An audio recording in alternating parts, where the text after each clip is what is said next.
Now we're going to talk about working with edges. So I'm going to move out of my polygon tool and move to my edge tool. Okay. And you see at the bottom the tools are still available here. And we have the create new points. We still have the bevel, the extrude. And we still have the knife tool. We still have the iron tool, and we have the magnet tool as well as the brush. Okay.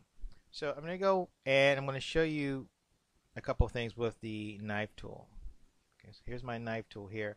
And remember I was telling you in the previous video when we were talking about polygons, like I just drew a line and the knife was actually created. What I'm going to do now is switch this line to a loop.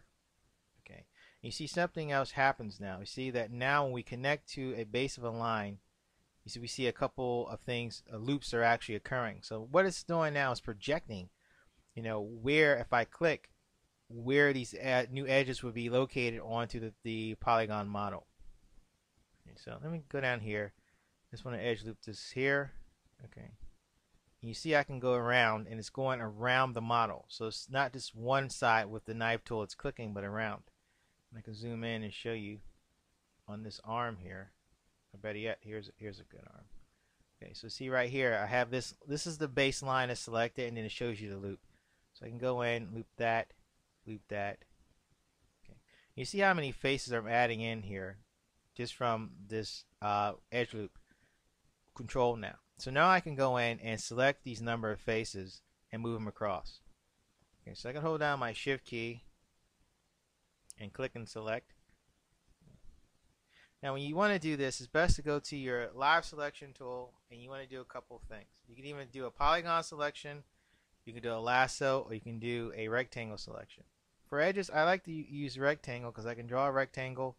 There's my edges selected here. So just to make sure, click.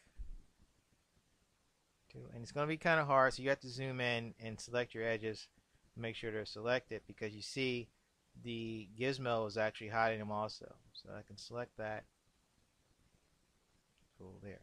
Alright, so there's a group of my edges there. So now I can control these edges and work with the detail. So I can go and carve out this now because I have enough edge loops to do this. And you don't have to just work on one side. For example, even in polygon mode, you can select these different sides here. I'm trying to select as many as possible, and then I can go to the other side and select those two. And there used to be a way before you had things like mirror and symmetry, the only way to actually model. Now, this right here I made a mistake, and I selected this edge by accident. What you can do, since you have the shift key, click down, select multiple edges. I just go and click on my control key, click on that edge, and now it's unselected. So remember, shift is to add in edges, points, or polygons, and the control key hold down will delete unwanted or over selected areas on the model. So now I can go in, I can move this as a group now. Okay, you see now it's moving as a group back and forth. But usually with this, you're going to go in and kind of scale. So I can scale this in to tighten up this area here. Okay. And then I can go back to my move tool and move this down. Okay. So you see I have a little bit more precision here when you're working. You can also go in and use these edge tools just as you use with a polygon tool. So I'm going to go in and say extrude. Here's two polygon faces, two edges are extruded, selected here. And I'm going to make two polygon faces. Okay, so you see now there's two polygon faces to work with here. Okay, and I can easily switch back to my polygon area tool, and I can rotate these up, and just kind of scale these up to move it up. So I can again work back between polygon tool and the edge tool. That's the key of it. But say right here I want to add more detail. Again, we just go back into the knife tool. We're in loops. Okay, I can go in, add in a number of loops here to make it more detailed. And you notice that it's not working because there's only one polygon face. For any type of edge looping technology, okay, you would need more than a one-sided polygon. Okay, so I can go here, add in a loop. So this works fine from this direction here, but it doesn't work with the one polygon face. So keep that in mind.